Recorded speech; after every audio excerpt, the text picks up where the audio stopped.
Have you ever wondered why some navigate life's roller coaster with grace, while others feel like they're caught in a storm? In this video, we're about to embark on a journey into the world of anti-Stoic habits, exposing the roadblocks that might be standing between you and the pursuit of happiness and inner peace. Let's start with emotional reactivity, a common trait in anti-Stoic individuals. Imagine you're at the grocery store, and someone accidentally bumps into you. You feel a surge of anger, and before you know it, you've lashed out at the person. You might feel justified in the moment, but later you regret your outburst.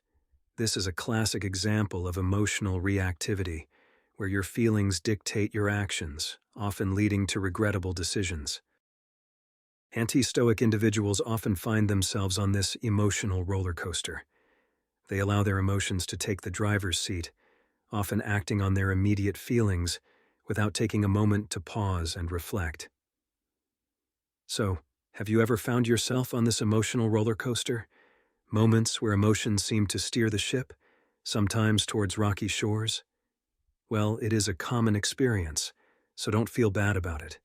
But the only problem is that this emotional reactivity doesn't just affect your interactions with others, but also your decision-making process. From making impulsive purchases to making career decisions based on fleeting feelings, emotional reactivity can lead to a chaotic and inconsistent life. Let's take another example. Say you've had a rough day at work, and a colleague offers some constructive criticism.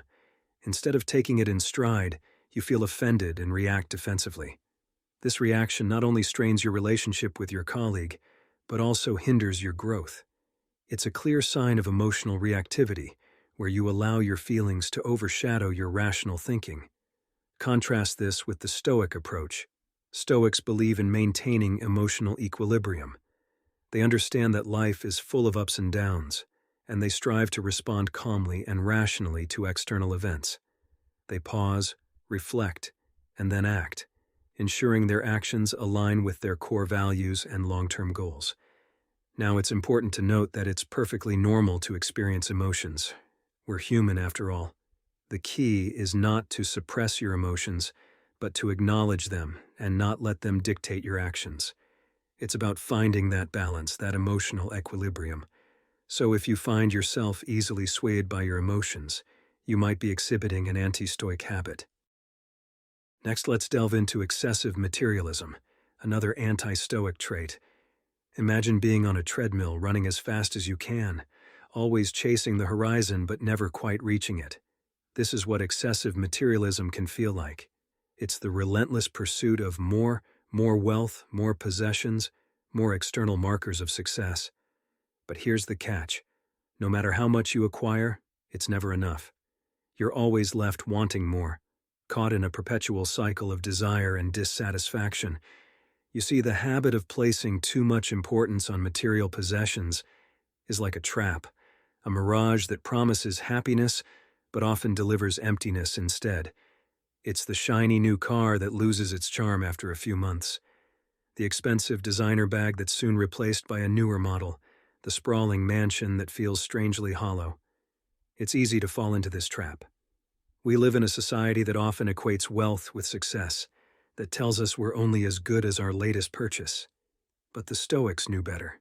They understood that true happiness doesn't come from what we own, but from who we are. They believed in simplicity, in finding joy in the everyday, in valuing experiences over possessions. So how do we escape the materialism trap?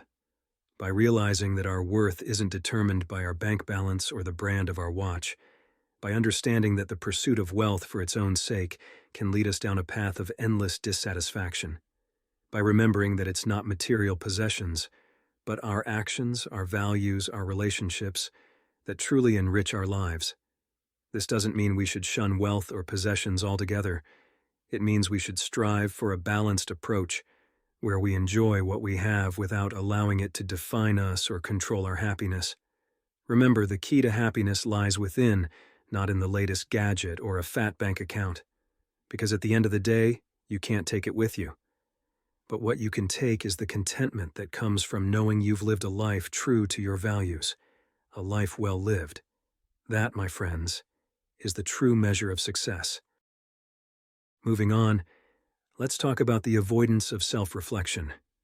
Now, this is a common trait among anti-Stoics. You see, Stoicism stresses the importance of introspection and self-awareness, but those who sway towards anti-Stoicism often steer clear of their own reflections, both literal and figurative. Why, you might ask? Well, self-reflection can be uncomfortable. It demands honesty and vulnerability, two things that can be particularly challenging to face. Imagine standing in front of a mirror, not to check your appearance, but to truly see yourself, your actions, your beliefs, your flaws. It's not an easy task, is it? But it's a necessary one. The avoidance of self-reflection can lead to a lack of self-awareness. If you're not taking the time to evaluate yourself, you might miss out on recognizing your strengths, or more importantly, acknowledging your weaknesses. It's like trying to navigate through life with a blindfold on. You're bound to stumble, to make mistakes, and to lose your way. And what's more, without self-reflection, personal growth can become stagnant. If you're not aware of the areas in your life that need improvement, how can you expect to grow and evolve? How can you learn from your past if you're not willing to reflect on it? You see, self-reflection is not just about understanding who you are now, but also about paving the path for who you could become. So how do you cultivate the habit of self-reflection? Start small. Dedicate a few minutes each day to introspection. Ask yourself hard questions. What did I do well today? Where did I came short? How can I improve? Journal your thoughts. Over time, you'll notice a shift. You'll become more self-aware, more in tune with your actions and their consequences. But remember, self-reflection is not about self-criticism. It's about understanding, acceptance, and improvement. It's about removing the blindfold and seeing yourself clearly, perhaps for the first time. As the saying goes, the unexamined life is not worth living. So, let's start examining, shall we? Let's start looking in the mirror, not to scrutinize our appearance, but to truly see ourselves. After all, the first step towards change is awareness, and that begins with self-reflection. Now let's discuss resilience, or the lack thereof in anti-Stoic individuals. Resilience, my friends, is the ability to bounce back from setbacks, to keep going in the face of adversity, to turn failures into stepping stones rather than stumbling blocks. It's not about avoiding hardship, it's about learning to navigate it, to ride the waves of life with grace and grit. In contrast, anti-Stoic habits show a distinct lack of resilience. When faced with adversity, individuals with these habits might quickly surrender to despair or frustration. They crumble under pressure, allowing their challenges to defeat them rather than fueling their growth. Consider this. Imagine you're a ship at sea. A Stoic ship is built to withstand the stormy seas, to ride out the tempest and emerge on the other side stronger for the experience. An anti-Stoic ship, however, is easily capsized by the waves of adversity, quickly sinking under the pressure of the storm. Now, it's important to remember that it's human nature to feel overwhelmed at times. We all have moments when we feel like we're cracking under pressure. But the difference lies in how we respond to these feelings. Do we allow them to consume us, or do we use them as a catalyst for growth and change? Stoics understand that adversity is inevitable. They see it not as a threat, but as an opportunity for growth. They know that the road to success is paved with obstacles, and they're prepared to face them head-on. They don't shy away from challenges. They embrace them, knowing that each one is a chance to become stronger, wiser, more resilient. On the other hand, anti-Stoic individuals view adversity as a roadblock, a sign that they're not meant to succeed. They allow their challenges to define them, to limit their potential. They see obstacles as insurmountable walls, rather than stepping stones to success. But here's the good news. Resilience can be cultivated. It's not a trait you're born with. It's a skill you develop. Like a muscle, the more you use it, the stronger it gets. So, the next time you find yourself facing adversity, remember, you have the power to choose your response. Will you crack under pressure, or will you rise above it? Resilience is like a muscle. The more you use it, the stronger it gets.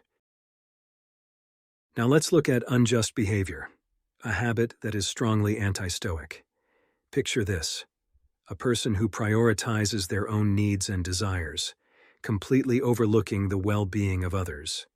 This is a classic hallmark of an anti-Stoic individual. They may engage in unethical behavior or make decisions that harm others, all for personal gain. But let's stop and think. Does this path lead to genuine happiness and fulfillment? Stoicism, on the other hand, values justice and fairness. It teaches us to treat others with respect, to act ethically, and to consider the impact of our actions on those around us. It reminds us that a life lived at the expense of others is a life unfulfilled. So the next time you're faced with a decision, pause for a moment. Consider the Stoic way. Ask yourself, is this just? Is this fair? Am I considering the well-being of others? Remember, a life lived at the expense of others is a life unfulfilled.